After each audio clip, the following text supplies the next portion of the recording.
Ngomlomo wommeli wakhe, uTsepo Nzimane oneminyaka engama-58 ubudala, utshele inkantolo ukuthi uyasilaxaza isicelo sebheyili, kanti ubhekene necala lokudlwengula kanye nelokuthumba.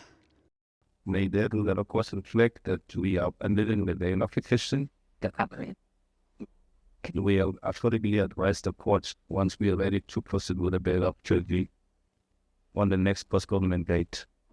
Owengamele umnyango wezenhlalakahle eGauteng usemukele lesi sinqumo somsolwa.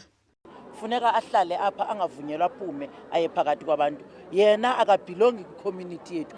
Umndeni weSisulu uthi namanje usathukile.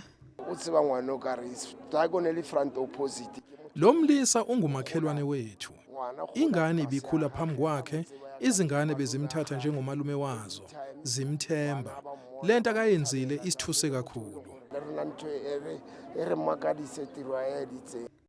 Kubikwa ukuthi lo msolwa ongumfundisi aphinde abe ngomunye wabaholi bomphakathi.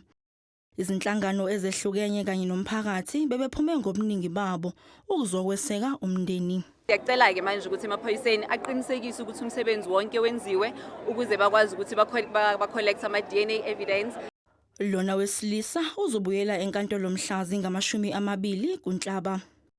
Kusenjalo uvele enkantolo ephakeme yaseGoli namhlanje umama kaJayden Lee Meek, uTiffany Meek, kanti usamile ekutheni ubhecwa ngobubende inyama engayidlanga njengoba esolwa ngokubulala indodana yakhe eyayineminyaka eyi-11 ngoNhlaba nyakenye. Icala lakhe lihlehliselwe uNhlangulana. Sisekuzo izinkantolo eGauteng, inkantolo yemantshi yaseVando Bay Park ihlehlisele umhlazi 13 kuNhlaba icala elibhekene noAyanda Dludla ongumshayeli wekhumbi yabafundi eyabandakanyeka engozini neloli kwashona abafundi abayi-14 eVando Bay Park eningizimu yeGauteng ngoMasingana. UDludla oneminyaka engama-22 ubhekene namacala ayi-14 okubulala, ukuzama ukubulala nelokushayela budedengu. Emva kokuthi ikhumbi ayilishayela lashayisana amahlanze neloli kwashona abafundi abayi-14.